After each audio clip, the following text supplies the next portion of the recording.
So this one is called This particular portrait was commissioned by the Kinseys from artist Samuel Johnson. In it depicts Mr. Bernard. He's the historian of the family. He's the one that's gathered all the information that we have here. And Miss Shirley taking care of the books so they can pass them over to their son Camille. The Kinsey family is very active, and they'll be here. They come like maybe once or twice a week. So you see somebody that'll come and tell you something about a portrait. That's probably one of the Kinseys. Make sure you look at the writing on the things that are on the walls, the sayings, because even though they're not portraits, it was important enough for them to put it in the book. Okay?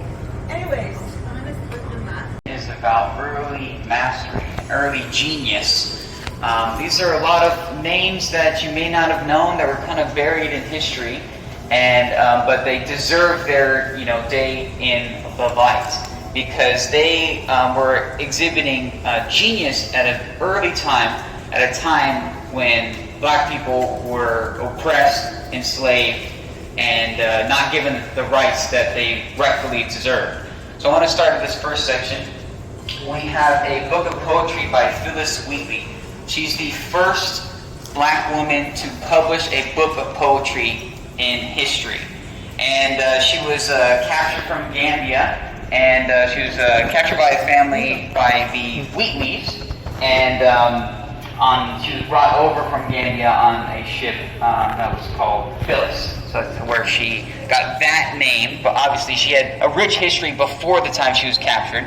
But at an early age, she was trilingual. She learned to play piano, and she was an exquisite writer as well. So she shined from an early age, and then her enslavers, they saw the early genius of her, and they taught her, reading and writing, and she excelled immediately.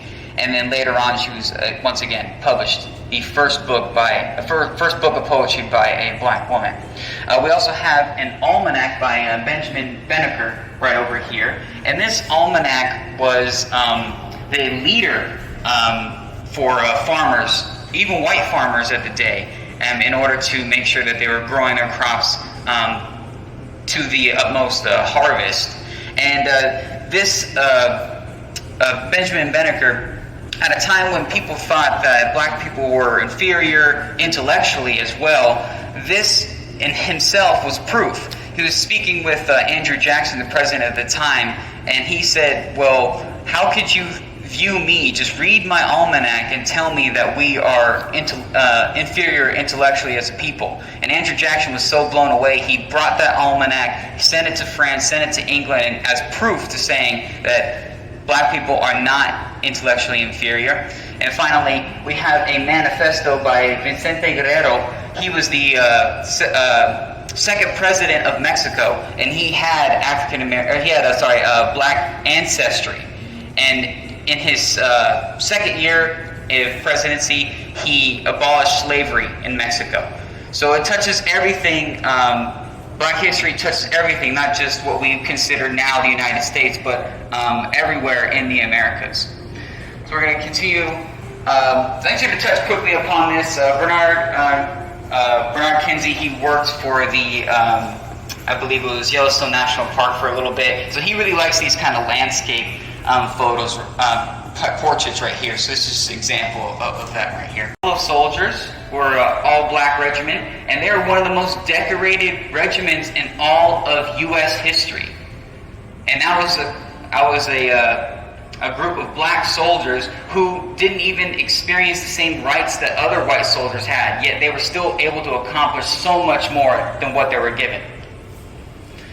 And then this is like some newspaper articles, also some letters by explorer Matt Henson. He's the first person he was a part of the first exploration to discover the North Pole or South Pole, sorry. Yeah, he was the first person to discover the North Pole, which surprised me. I had no idea that happened at that time. But yeah, you can just see that these accomplishments by black people aren't as heavily publicized, and when they should be, because that's just an extraordinary accomplishment. So yeah, if you want to continue to move on, we're going to cover some pieces. So these are just some magazines, various magazines from the Crisis magazine, started by the NAACP. W.E. Du Bois was the editor for this magazine for 25 years, nearly 25 years. And they not only published things about like culture, and W.E. Du Bois actually published some criticisms of how the black movement was going at the time, but they also wanted to show criticisms of black people in general.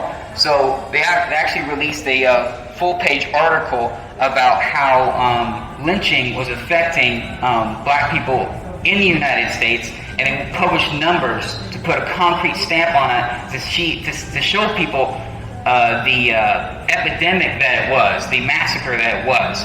And it wasn't until recently President Joe Biden signed into law an anti-lynching bill. You think about, they were fighting for this all the way in the 1920s, and just recently we finally started to get a anti-lynching bill. So the fight is always in process. It's always slower than we want it to be, but that doesn't stop people from continuing that fight.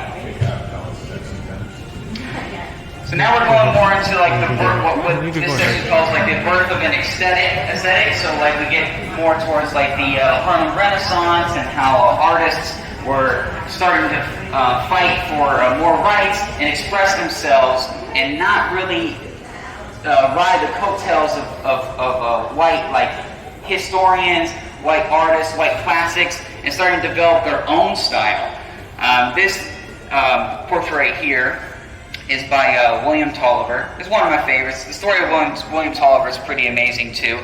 He's mostly self-trained, but he did go to Los Angeles early in his career to learn painting from some masters over there.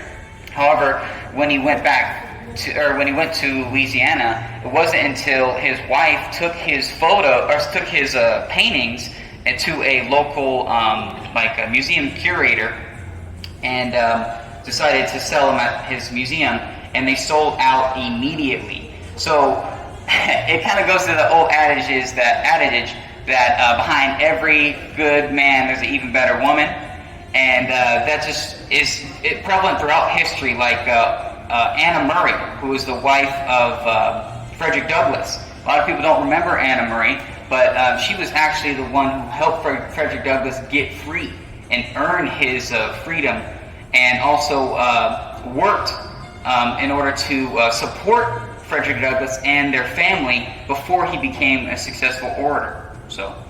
This is the first time now I've been in a student. Wings on either side, that would be a good picture.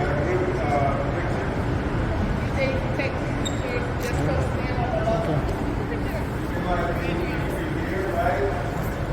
Here, be over here if you like. That way everybody can get in the picture. Mr. Beast was there, guys. Mr. Beast was there. Right there. Saying $1 million hide and seek. That's a Google image. The image is sitting up there. Yeah. That's it really good. This is crazy.